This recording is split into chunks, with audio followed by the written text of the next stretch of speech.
And Hillary Clinton is responding to fallout from explosive comments on the Ukrainian crisis. The former Secretary of State says she didn't mean to compare Russia's government to the Nazis. But as Nancy Cordes reports from Washington, Clinton insists President Vladimir Putin is making a huge mistake in Ukraine. Nancy, good morning.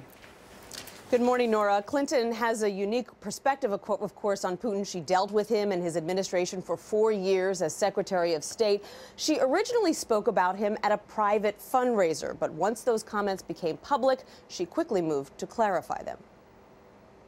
He is squandering the potential of such a great nation, the nation of Russia. In a speech at UCLA, Clinton commented publicly for the first time on the growing crisis in Ukraine. She also tried to clarify comments she made on Tuesday at a closed-door fundraiser where she likened Putin's actions to an early Adolf Hitler.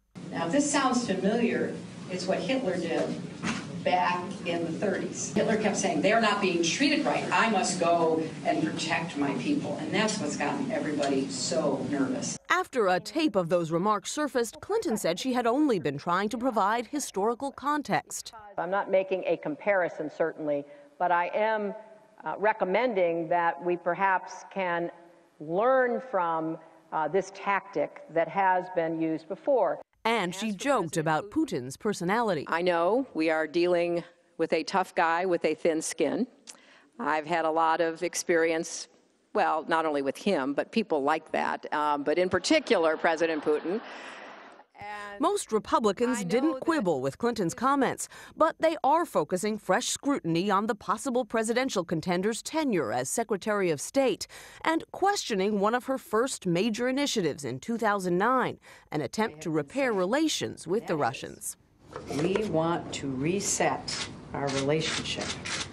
Let's do it together. So we will do it together. Part of that reset involved pulling the plug on a Bush initiative, a missile defense system in Eastern Europe. The Republican chairman of the House Foreign Affairs Committee argues the move sent Putin the wrong signal. I think that might have emboldened Putin a little bit because, you know, that really wasn't something that he had a right to dictate. By his ability to say to the administration, do this, and the fact that they did it, I think that was a tactical error. He is holding a vote today in his House committee on a bipartisan resolution that calls for sanctions on Russia and other forms of pressure. And we're told the Senate Foreign Relations Committee is planning its own vote on a similar resolution next week. So a unified response coming out of Congress right now.